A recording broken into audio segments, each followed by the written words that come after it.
हाँ जी, नमस्कार सभी को। हम आप सबका स्वागत करते हैं हमारे और आपके प्यारे से यूट्यूब चैनल YS इंस्टीट्यूट पर। तो जैसा कि आपको पता होगा कि हमारी क्लास 12 की सीरीज स्टार्ट हो चुकी है, जिसमें आज हमारा रहने वाला है तीसरा लेक्चर और जिसमें आज हम पढ़ने वाले हैं क्या, कूलाम का नियम। एक ही क्लास है, पूरा कूलाम का नियम खत्म कर दिया जाएगा, तो बड़े आराम से और ध्यान के साथ पढ़िएगा, ठीक है। ये है हमारी क्लास नंबर 3, क्लास 12 के लिए। चैप्टर का नाम है आवेश और विद्युत क्षेत्र। चलिए, तो थोड़ा सा हम आपको बताते हैं जो आपको क्या क्या पता होना चाहिए। यहां से आपको सबसे पहले क्या पता होना चाहिए, बिंदु आवेश, कि बिंदु आवेश किसे कहते हैं। तो बिंदु आवेश उन आवेशों को कहा जाता है जिनका आकार उनको पृथक करने वाली दूरी की तुलना में बहुत कम हो।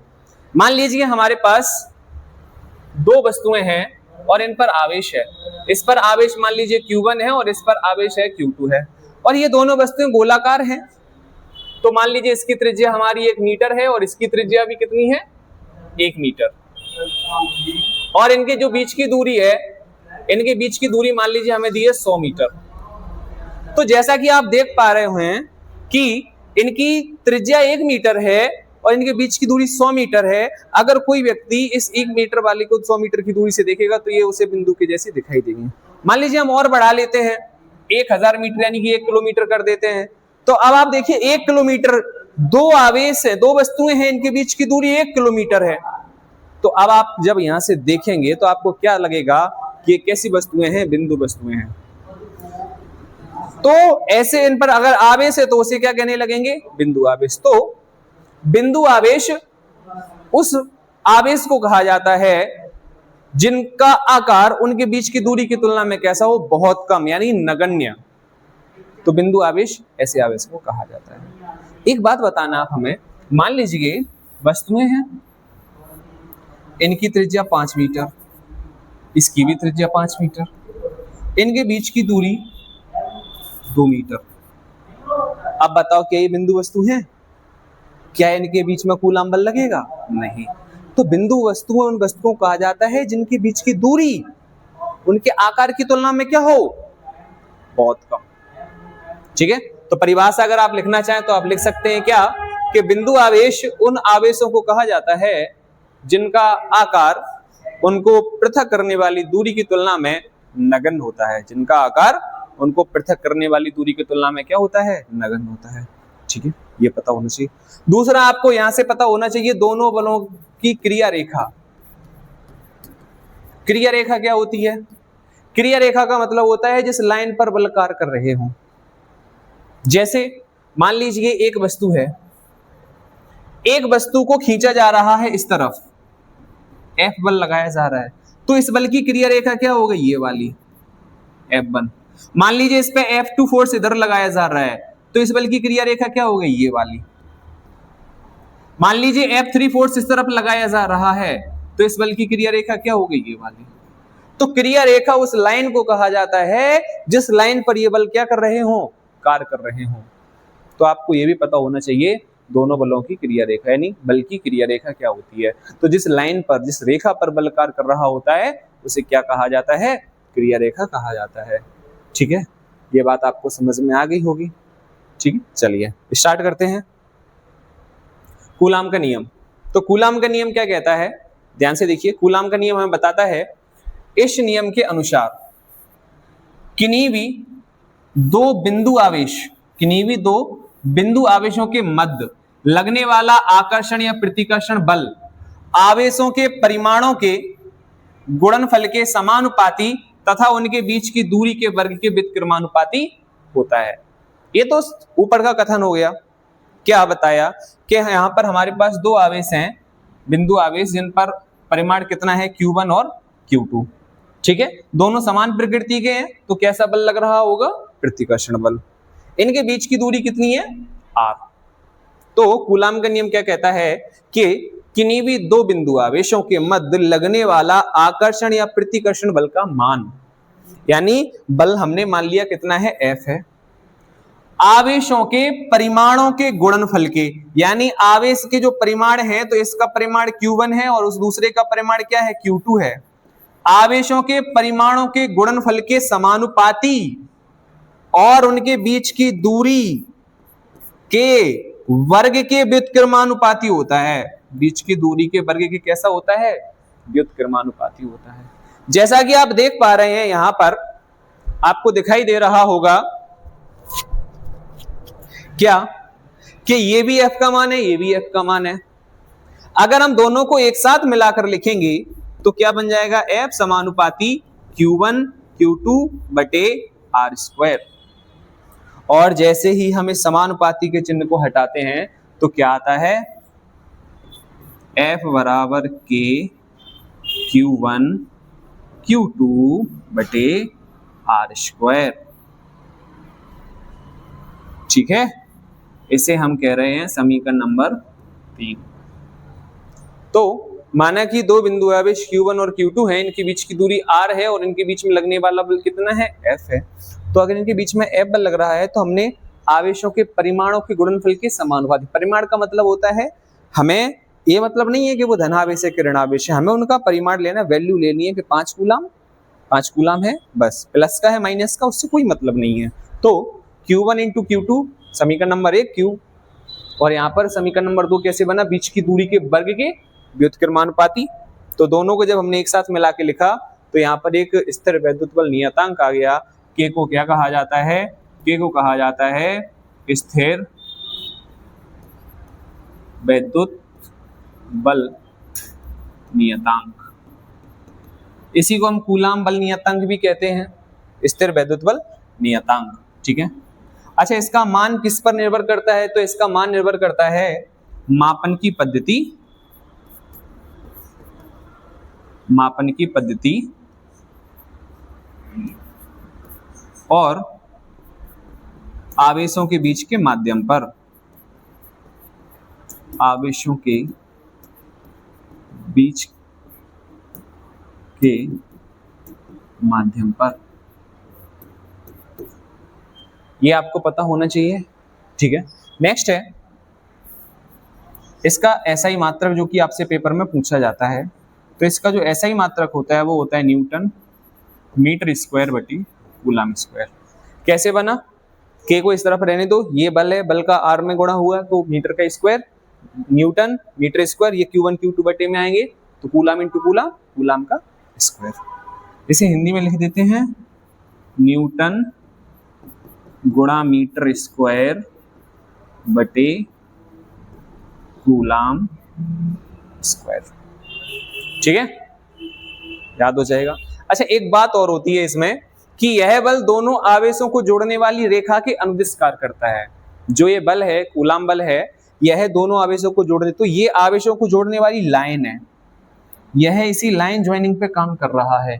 यानी ये इसको इधर लगा रहा है, ये इसको इधर लगा रहा है। तो इस कारण क्या होता है कि दोनों आवेश एक दूसरे पर कैसा बल लगाते हैं? समान परिमाण का बल लगाते हैं।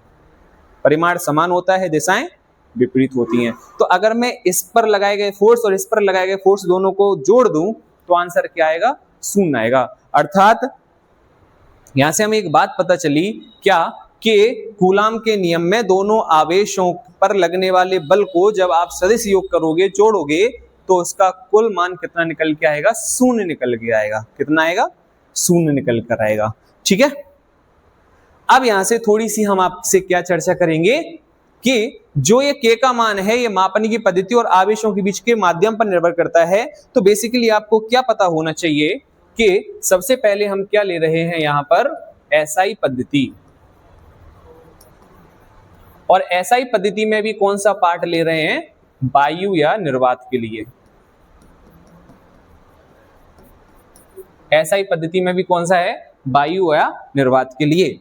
तो वायु या निर्वात के लिए जो ये स्मॉल k का मान होता है वो होता है 1/4 पाई एप्सिलॉन नॉट, और जिसका मान लगभग होता है 9 × 10⁹ न्यूटन मीटर स्क्वायर बटे कूलम स्क्वायर। ये अप्रोक्सीमेट मान है, आपको याद होना चाहिए। कितना होता है? 9 × 10⁹ न्यूटन मीटर स्क्वायर बटे कूलम स्क्वायर। ठीक है, अच्छा ये एप्सिलॉन नॉट क्या है? तो जो ये एप्सिलॉन नॉट है इसे कहा जाता है निर्वात की विद्युतशीलता।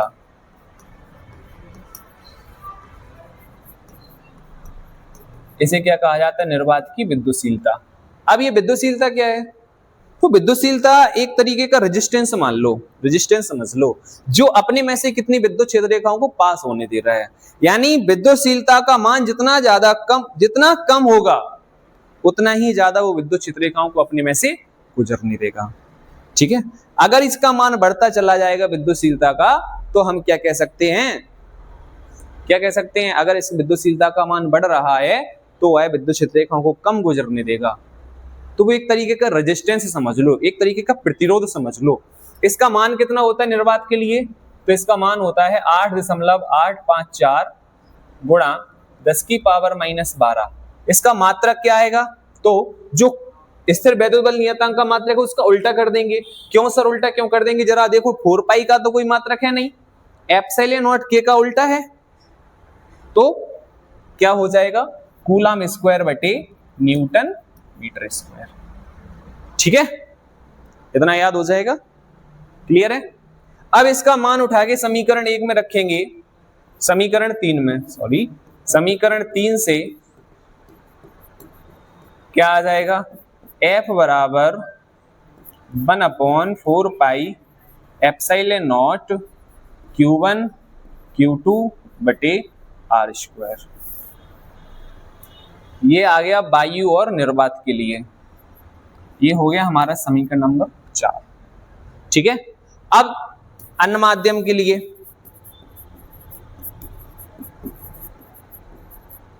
अन्य माध्यम के लिए जो स्मॉल के का मान होता है वो होता है 1/4 pi epsilon not epsilon m। कितना होता है के का मान? 1/4 पाई एप्सिलॉन m।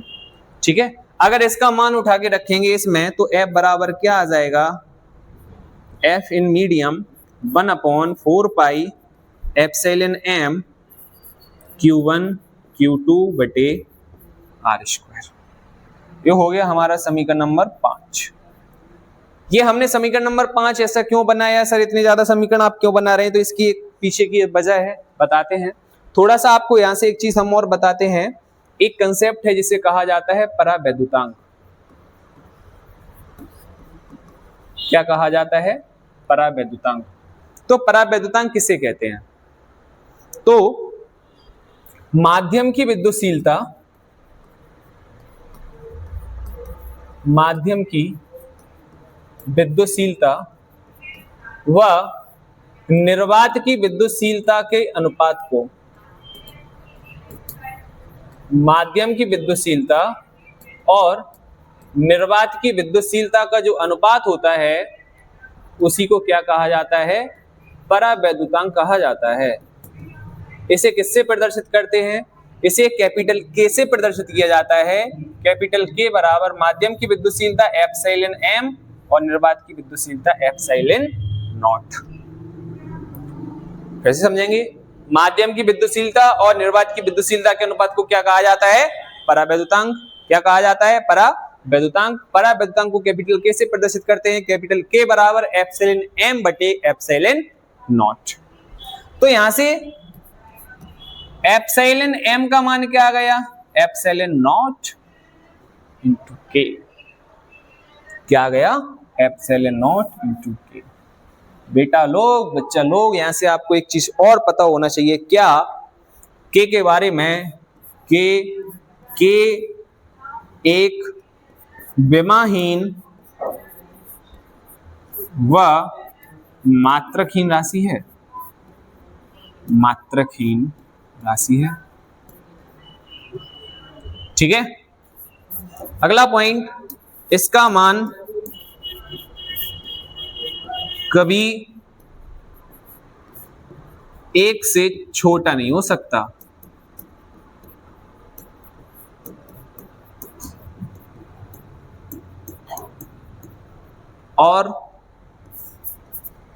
और क्या सर? एक हो सकता है, हो सकता है वायु के लिए, धातु के लिए और पानी के लिए। आपको याद होना चाहिए वायु या निर्वात। ठीक है, वायु या निर्वात कर देते हैं, कोई दिक्कत नहीं है। तो वायु और निर्वात के लिए इसका मान लगभग 1 होता है, धातु के लिए इसका मान अनंत होता है और पानी के लिए लगभग 80.4 होता है। तो ये आपको याद होने चाहिए क्योंकि इनसे क्वेश्चन पेपर में आ सकता है। ठीक है, क्या क्या कि वायु निर्वात के लिए परावर्तन का मान 1, धातु के लिए अनंत और पानी के लिए कितना होता है 80.4। ठीक है, अब यहां से हमने ये देखा कि एप्सिलॉन एम बराबर क्या निकल के आया, एप्सिलॉन नॉट इनटू कैपिटल के। तो यहां पर हम इसका मान उठा के रखेंगे, इसमें मान उठा के रखेंगे तो क्या निकल के आएगा, एफ एम बराबर 1/4 पाई एप्सिलॉन नॉट के, एप्सिलॉन एम की जगह पे क्या रख दिया, एप्सिलॉन नॉट इनटू के, Q1 Q2 बटे आर स्क्वायर। तो एफ एम बराबर, यहां से अगर हम इस के को बाहर निकाल दें तो यहां पर ये वैल्यू किसकी बची, 1/4 पाई एप्सिलॉन नॉट के, सॉरी के तो बाहर निकाल दिया, एप्सिलॉन नॉट Q1 Q2 बटे आर स्क्वायर। ये किसका मान है, क्या आप बता नहीं सकते, ये वायु और निर्वात में लगने वाले बल का मान है, वायु और निर्वात में। तो इसे हम एफ नॉट बोल दें, कुछ दिक्कत तो नहीं है ना। तो एफ एम बराबर क्या आ जाएगा, एफ नॉट बटे के। ठीक है, इसका मतलब है कि किसी माध्यम में जो बल होता है वह है वायु और निर्वात की तुलना में 1/k गुना हो जाता है, यानी वायु निर्वात की तुलना में क्या हो जाएगा, 1/k गुना। जैसे कि अगर बोल दिए तुमसे कि दो आवेशों के बीच वायु निर्वात में 80 न्यूटन का बल लग रहा है, यदि इन्हें 5 परावैद्युतांक वाले माध्यम में रख दें तो बल कितना होगा, तो कुछ नहीं करना है, एफ नॉट का मान तुम्हें 80 दिया है, के का मान तुम्हें 5 दिया है, तो माध्यम में बल कितना हो जाएगा 80/5 और आंसर आ जाएगा 16 न्यूटन। तो आप देख पा रहे के गुना कम हो गया, के गुना कम हो गया। तो इस पॉइंट को आप याद रखिएगा।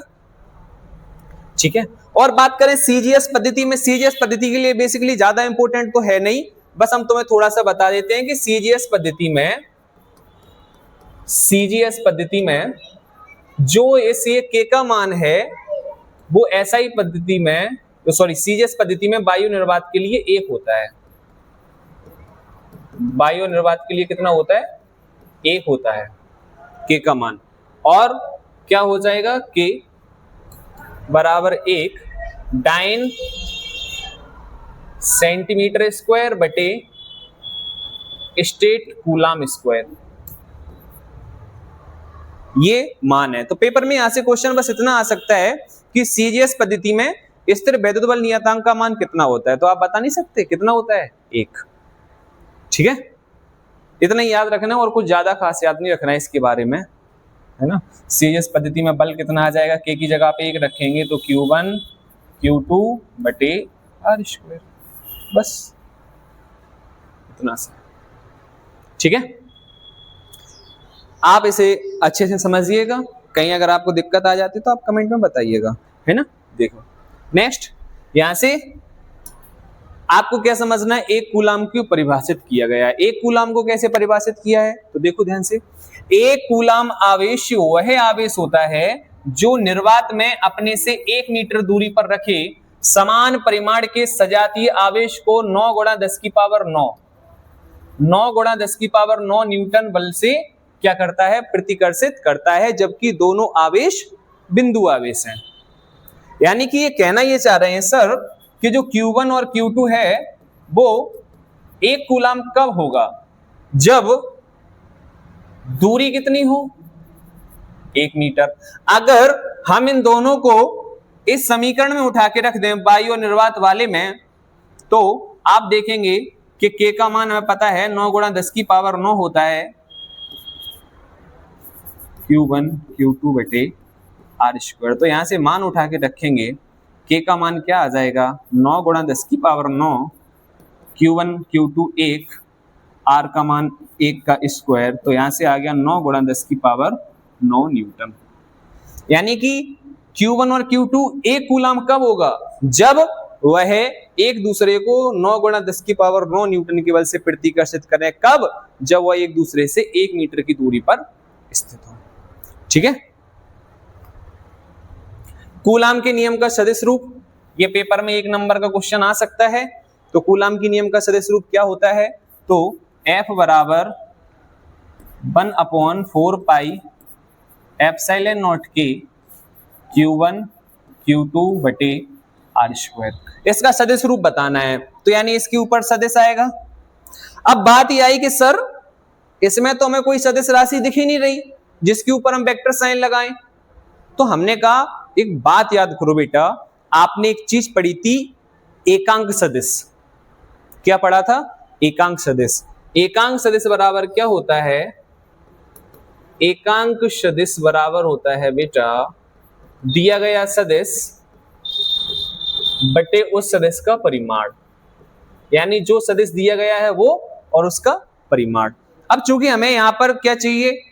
आर, क्योंकि आर ही तो स्थिति है, तो स्थिति सदिश लगाएंगे। तो स्थिति सदिश का क्या चाहिए?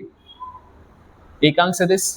तो आर कैप का मान क्या आ जाएगा? आर कैप बराबर आर वेक्टर बटे मॉड ऑफ आर वेक्टर। इसे लिखा जा सकता है आर वेक्टर बटे आर, ऐसे भी लिखा जाए। तो इसका सदिश रूप क्या आ जाएगा? ए वेक्टर बराबर 1/4 पाई एप्सिलॉन नॉट के Q1 Q2 बटे आर स्क्वायर, और इसकी जगह पे क्या आ जाएगा? आर वेक्टर बटे आर।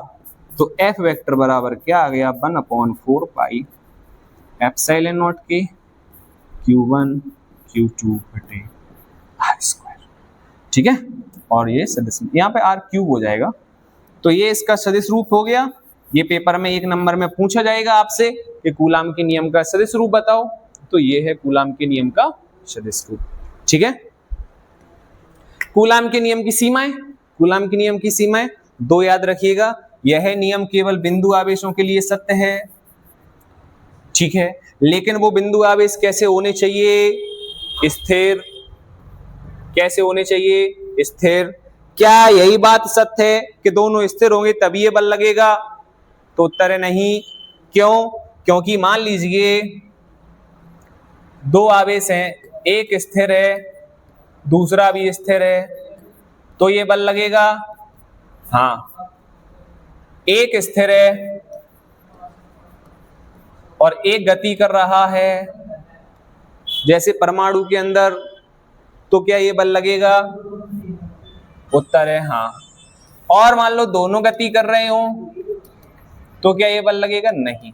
जब दोनों गति कर रहे हो तो नहीं लगेगा। एक स्थिर हो एक गति कर रहा हो तो लग जाएगा, दोनों स्थिर हो तो लग जाएगा, लेकिन दोनों गति कर रहे हो तो ये नहीं लगेगा। ठीक है, याद रखिएगा। दूसरा है, यह नियम नाभिकीय दूरी से छोटी दूरियों के लिए सत्य नहीं है। अब नाभिकीय दूरी से और छोटी हो जाएंगी तो वहां तो प्रबल नाभिकीय बल लगता है, तो वहीं पे काम करेगा, इसके अलावा और ये कहीं पर काम नहीं कर सकता। ठीक है। अब यहां पर थोड़ा सा हमने चर्चा की है किसके बारे में? स्थिर वैद्युत बल और गुरुत्वाकर्षण बल के बारे में।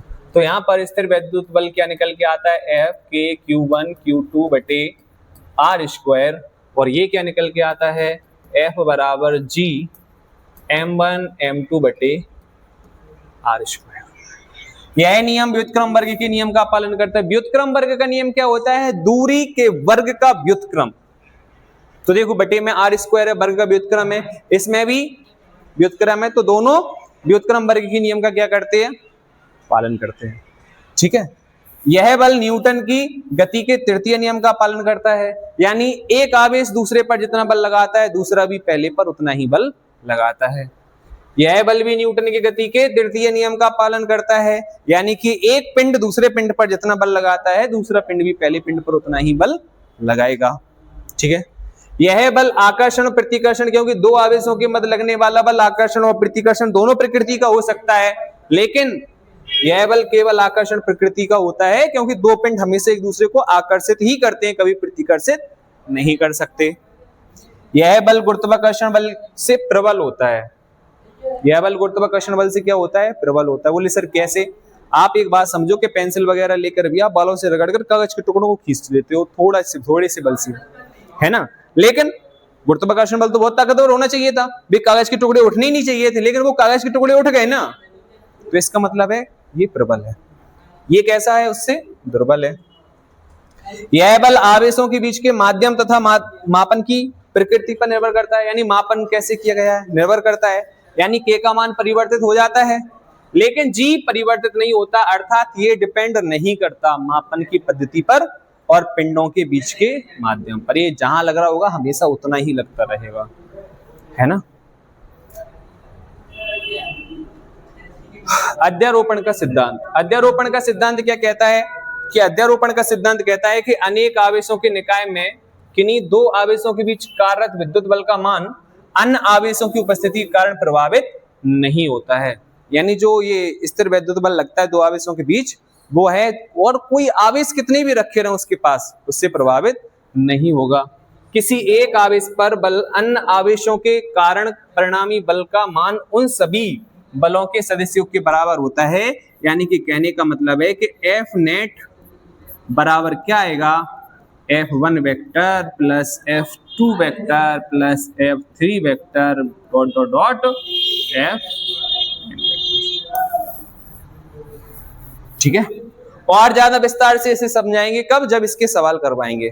ठीक है, ये कुछ छोटी सी बातें है ना, आप पढ़िएगा आपको समझ में आ जाएंगी। ठीक है, आज की क्लास में बस इतना ही। अब मुलाकात होगी आपकी हमारी अगली क्लास में। ठीक है, शायरी सुनना चाहेंगे? चलिए एक शायरी सुना देते हैं। ना पूछो कि मेरी मंजिल कहाँ है, अभी तो सफर का इरादा किया है। ना पूछो कि मेरी मंजिल कहाँ है, अभी तो सफर का इरादा किया है। ना हारूंगा हौसला उम्र भर, ना हारूंगा हौसला उम्र भर, किसी और से नहीं खुद से वादा किया है। ठीक है, ऑल द बेस्ट, मिलते हैं कल।